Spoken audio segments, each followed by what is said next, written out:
From Pacifica, this is Democracy Now! A humanitarian aid convoy carrying food and medical supplies has arrived in the Gaza Strip nearly a month after it embarked from Britain. Members of the Viva Palestina convoy began passing through Egypt's Rafah border, crossing into Gaza on Wednesday. They're expected to spend the next 48 hours distributing the aid supplies. The convoy was delayed by more than a week following a dispute with the Egyptian government. As it entered Rafah, convoy leader and British parliamentarian George Galloway criticized the delay. We are very sorry that we are late. We would like to apologize to our friends in Palestine for arriving late, but the whole world knows why we were late. A humanitarian aid convoy carrying food and medical supplies has arrived in Gaza nearly a month after it embarked from Britain. Members of the Viva Palestina convoy began passing through Egypt's Rafah border, crossing into Gaza on Wednesday. They're expected to spend the next 48 hours distributing the aid supplies. The convoy was delayed by more than a week following a dispute with the Egyptian government. Hours before the convoy's entry into Gaza yesterday, an Egyptian soldier was shot dead during a clash with Palestinian protesters who had gathered along the border to protest the delay. At least 35 Palestinians were wounded. On Tuesday, Egyptian forces clashed with members of the Viva Palestina convoy, wounding more than 50.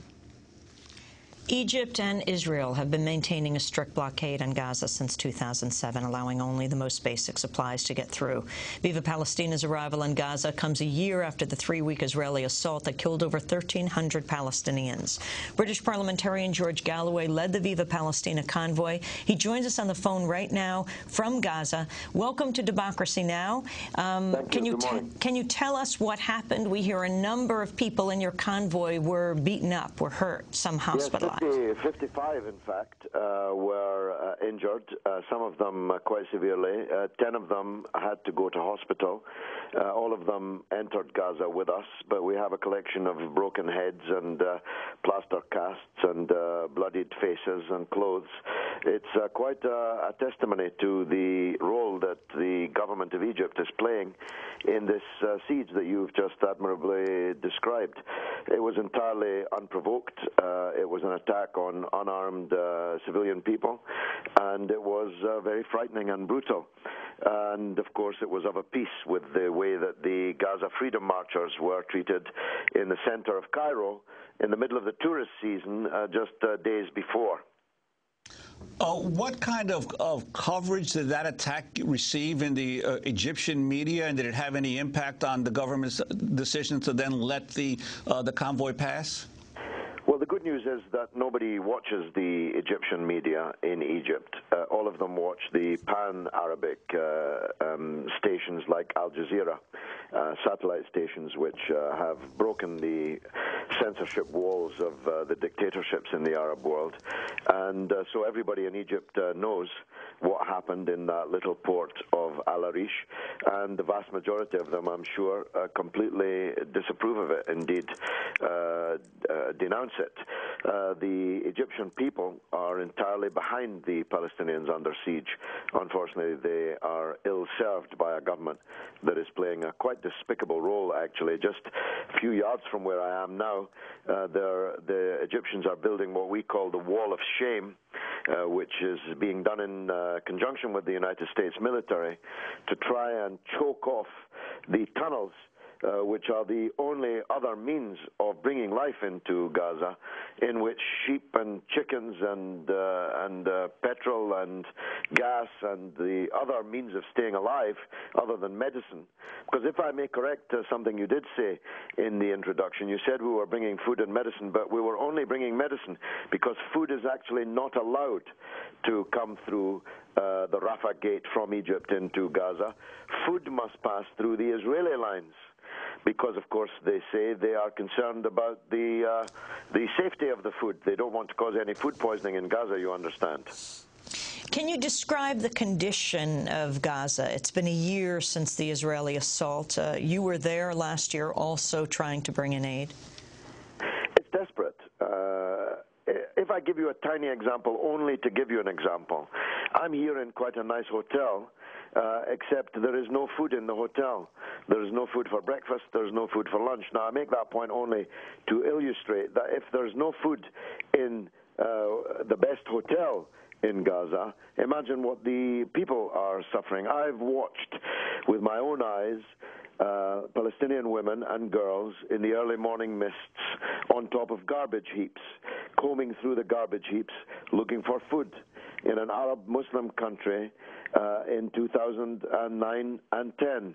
It's an absolutely scandalous situation, and they may remember why and how it came about.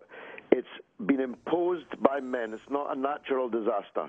It's been imposed by men to punish the people of Palestine for voting for a party in a free election that the big powers, including yours and mine, and Israel, don't like. Now, I myself would not have voted for them. I'm not a Hamas supporter. But the only people entitled to choose the leadership of the Palestinians are the Palestinians themselves. Have you been meeting as a British member of Parliament?